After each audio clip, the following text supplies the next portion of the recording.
Hello everyone. তো আজকে আমি প্রথমবার মায়ের জন্য গিফট কিনেছিলাম অনেক দিন আগেই জুডিও থেকে ফার্স্ট টাইম শপিং করলাম। প্লাস আমার জন্য জুতো কিনেছিলাম এবং মায়ের জন্য একটা কুর্তি এবং একটা লেগিংস কিনেছিলাম।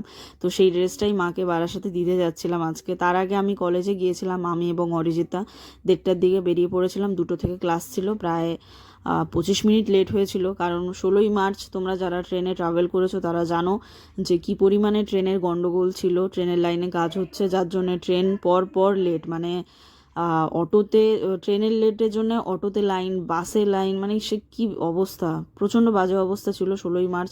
17ই মার্চ নাকি শুনছি ওরকমই অবস্থা থাকবে। আর এটাও শুনলাম নাকি প্রত্যেক শনি রবিবারও নাকি এরকমই হবে।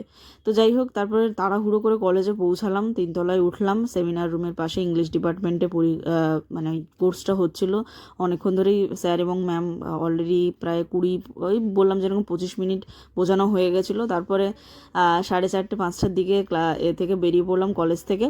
তারপরে গেলাম অটো করে মধ্যমগ্রামে গিয়ে ওখানে ট্রেনের জন্য অপেক্ষা করার কোনো ইচ্ছে ছিল না, বিকজ গিয়ে আধা ঘন্টা বসেছিলাম। তা আধা ঘন্টা 1 ঘন্টা হয়ে যাওয়া মানে হওয়ার আগেই আমি এবং অরিজিতা আধা ঘন্টা হেঁটে হৃদয়পুরে পৌঁছাই।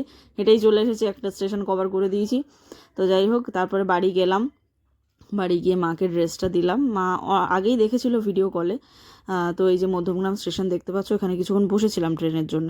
আর আমরা স্টেশনে ঢোকার আগেই একটা ট্রেন জাস্ট বেরিয়ে গেল। তো বাড়ি পৌঁছে গিয়ে ড্রেস চেঞ্জ করে নিয়েছিলাম, বিকজ প্রচণ্ড গরম লাগছিল। তো এই ড্রেসটা মায়ের জন্য নিয়েছিলাম জুডিও থেকে। তো দেখতে পাচ্ছ মার ঠিকঠাক ফিট হয়েছে। ফিটিংটা নিয়ে একটু চিন্তা ছিল। তো মা যেহেতু এখন অনেকটাই রোগা হয়ে গেছে, তো সারাদিন কলেজ করে তারপরে বিকেলের দিকে একটু বাড়িতে থেকে নিয়ে তারপরে আবার বেরিয়ে পড়লাম আমরা অরিজিতার বাড়ি যাওয়ার জন্য। আমি এখন যেহেতু অরিজিতার বাড়িতেই থাকছি, ওখান থেকেই আমার ফটোগ্রাফির কাজটা হচ্ছে। গিটারটা অনেক দিন বাজাইনি, তাই দেখে নিচ্ছিলাম একটু। এই রুমটা আমাদের নতুন ভাড়া হয়েছে আর কি।